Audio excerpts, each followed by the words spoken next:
Has there been a moment that you knew God was directing your path?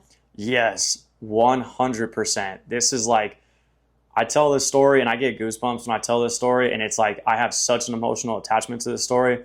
There was a gentleman named Shane, and he's my buddy Rhino's dad, and he like basically raised me and my little brother. Like he's Okay. like the neighborhood dad who like all of us hooligans that were running around being knuckleheads, we were like Rhino's friend, and then like we'd go over to Rhino's house, and Shane man would be like guiding us, but like kind of like not, he would be just giving out information, right? Like you just do what you want with this information, guys. I'm going to tell you from personal experience. I know how it is. I know what happens when you make these choices. So here's what happens if you don't make these choices. And Oh, so like okay. he would kind of just guide us. And I think I was kind of having this realization the other day that as a kid, when you're being a stubborn knucklehead like we were, you only listen to people who you think are cool, right? Which it sounds weird, and your parents told you that you would only listen to people that you think are cool. Yeah. And Shane was cool, but he also learned from a lot of that stuff. So like he was cool in our eyes, but he was like already on the right path now that he was older, right? So like he was able to guide us, and we still thought he was cool, so we listened to him,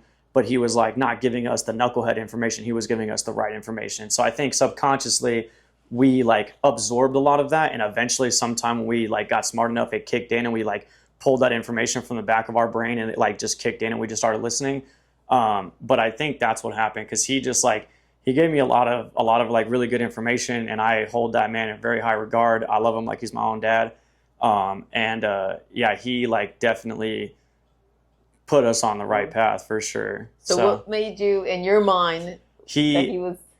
so one day him and I were talking in the garage. Him and I were just by ourselves. It was just me and Shane. We were in the garage, we were hanging out, and we were talking about God. And he was just giving me information, talking about scripture. We were like, and at the time I was very black and white. I'm like, dude, it either happened or it didn't happen. And you got to show me proof. Because if it ain't proof, like if God ain't standing right in front of me telling me, and you know what I mean? I was that person.